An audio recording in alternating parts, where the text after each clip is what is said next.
Hello there, my name is Amy from moonmindology.com, and today I'm going to be looking at the transits for April. So this is going to be quite an eventful month, so do take note of where your planets are and do act accordingly. I have some planets personally that will be impacted, so let's just hope everything is going to go okay. So remember to like, subscribe, comment and go to moonmindology.com if you want to book a reading with me. So 3rd of April, we've got Neptune conjunct Venus in Pisces at 3 degrees. So this is a very glamorous conjunction, especially in Pisces. This is mysterious and there can be a lot of secrets and illusion. Ultimately, there can also be delusions with money, relationships and vehicles. Neptune can be related to drugs and Venus can be related to indulgence. So, this is not the greatest of combinations. This is a very self-pitying sign as well. So Neptune here is going to be there for the next 12 years. So it's going to be a lot of problems with addiction and martyrdom, illusions, secrets, crimes, yada, yada, yada. And when Venus pops along, as I said, it's very indulgent, and especially when it's over-exaggerated in its sign of exaltation. So there's a lot of distortion going on and in this house and to this planet. So we may find that billionaires do really odd things, or over the period of Venus, they can do strange things. And there can be relationship obsessions, attention seeking, and even vulgar displays of sexuality. So then, the 4th of April, we have the Sun conjunct Rahu in Pisces again, 21 degrees. And these planets are also parallel. So this combination is very loud, it's very extreme, and there can be rebelliousness, and also, there can be success as well. However, there can also be a mindless kind of confidence. The Sun is the planet of kings and leaders, so there can be addiction, especially as we are in Pisces as well. It's crime, also confusions, secrets and illusions, as I've said. And it's also really important to take heed of Rahu, as I really do believe that plays a part in economy and interest rates as well. So we could see a financial move in the right direction here and see a drop of interest rates potentially this month, especially in the UK.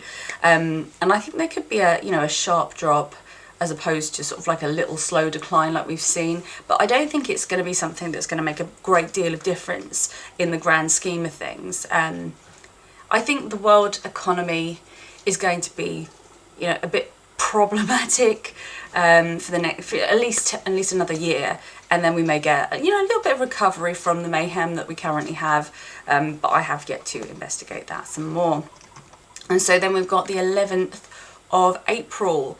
And on this day, we've got Mars conjunct Saturn, 20 degrees in Aries, and it's parallel again, so it's potent.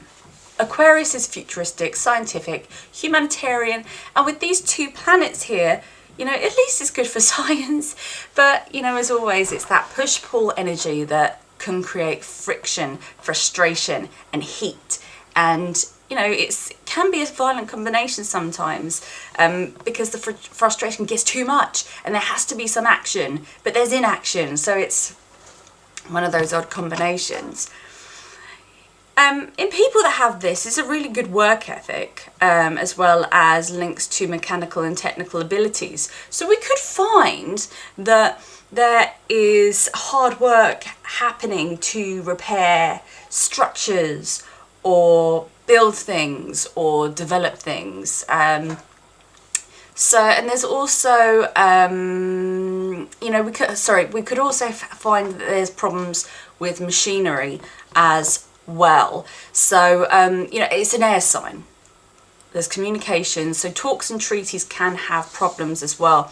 And I noticed, that America is trying to broker a ceasefire with Israel and Gaza, but at the same time they've also vowed to send more weapons to Israel. So I am not sure whether they actually want peace or they want war. I know which one they're succeeding on and they're getting further with. Anyways, I think this is a prime example of the aforementioned transits that we have, and there could be some high frustration due to humanitarian causes and supporters. And on this day, there could really be a stir in this area, because I guarantee you there's a lot of people, not just me, who are going, hang on, that doesn't make sense, who are more passionate about this this event. I mean, there's a lot of Israelis, there's a lot of Palestinians that feel a lot in this country about it, and in America there's been a lot of protests as well. So that could be something that does heat up.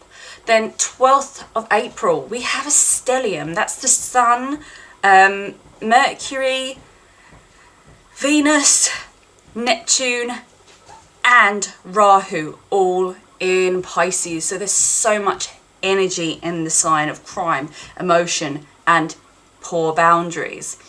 All the planets are visiting this sign and bringing an awful lot of focus here. And as we know, Neptune and Venus, you know, they're still merging their energy to a degree, and we've also covered Rahu as well. And then we have retrograde Mercury in its debilitation sign, and this is going to be really distorted and behaving in a strange way. So there can be odd, hypnotic, but powerful voices that impact the world.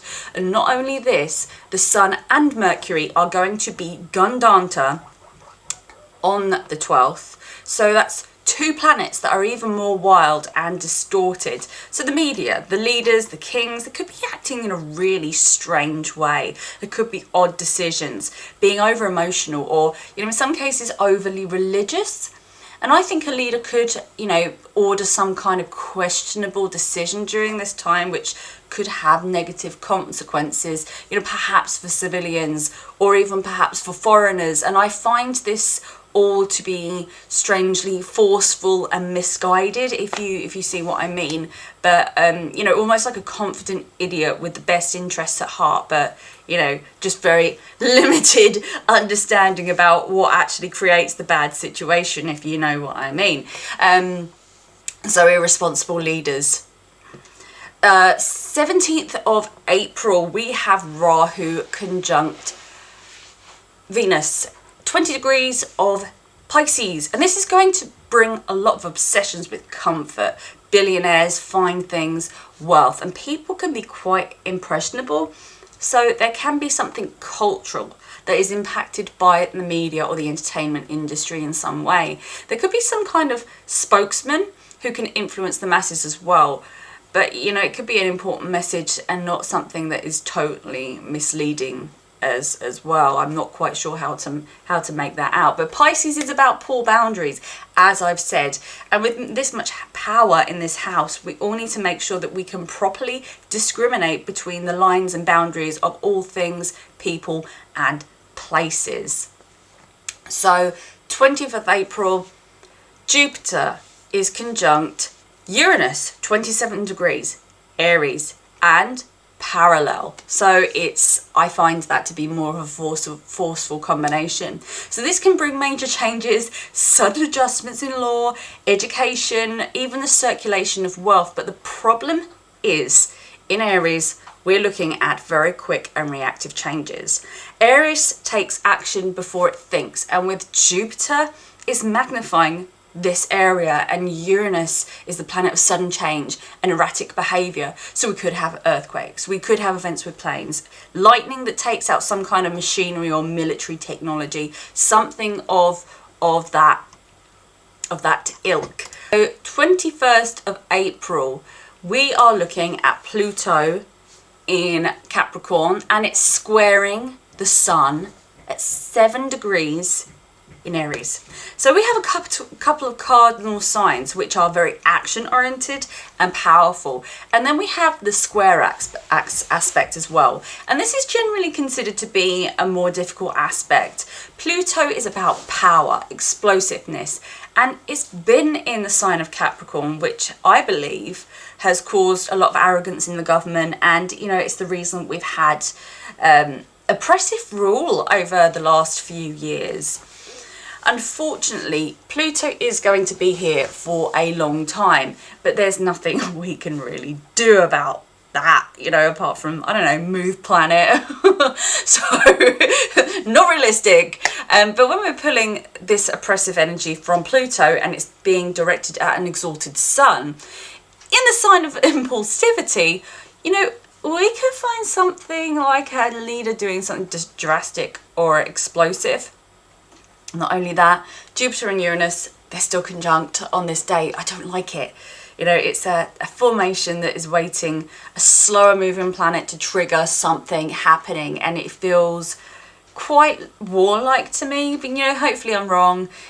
If any of your personal planets are around here, I really would act with caution around this date. I mean, I don't think it doesn't say to me, it's a full-blown war, but it's just got the qualities of heating up, and something could happen. Antagonistic, sudden changes kind of thing, and over declarations of power, if you like. Then on the 28th of April, Uranus conjunct Mars, 4 degrees Pisces, again parallel as well. So when I look at this combination, it makes me think of punching whilst wearing a blindfold, or friendly fire. So I've always found the term friendly fire to be incredibly confusing, as there is nothing friendly about it. Anyways, again, this is another boundary problem. People with their fingers on the triggers in a misty woodland. And of course, this combination happens once every 2 years. But with the build-up of all the transits and the aspects that are happening this month, again, I'm going to say I don't like it. You know, there could be assassinations, mass delusions, or even some violence against, you know, oceans or in the ocean. Something is happening, something watery, something confusing, something that you can't completely see. And with Mars, you know, it can be quite aggressive. And unfortunately, at the end of the month, we could see some inflation increasing again, and potentially some kind of public rebellion or some kind of mass delusion, probably something to do with all of the events that have happened recently. So, you know, police and the army could be involved as well. Pisces is about crime and martyrdom. So when you start putting Mars in there, you know, it's with Neptune, it starts to get a little bit weird, especially with Rahu energy here as well. You know, it's forceful, it's obsessive, and it could be lavishly funded as well. So we could see something a bit aggressive, a bit delusional, with a lot of power. So, you know, it's when you start magnifying those things, it starts to be a little bit like you stand back and go, crikey, what on earth is happening? And that's the feel that I get from it. You know, hopefully I'm completely wrong, and we have a lovely month with you know, no dramas and no more weapons being transferred across the world. But anyways, there we go.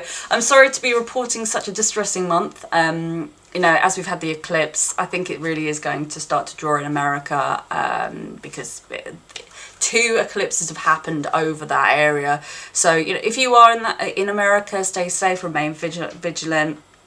You know, I wouldn't interrupt any of your plans over anything like this, but you know, just have a think about it. Go, do I really need to go to a really crowded place? Or I don't know, you know, have a think about those things. I mean, I suppose most people think about that in modern society anyway, but you know, I'll see you next week. Have a great week. Bye.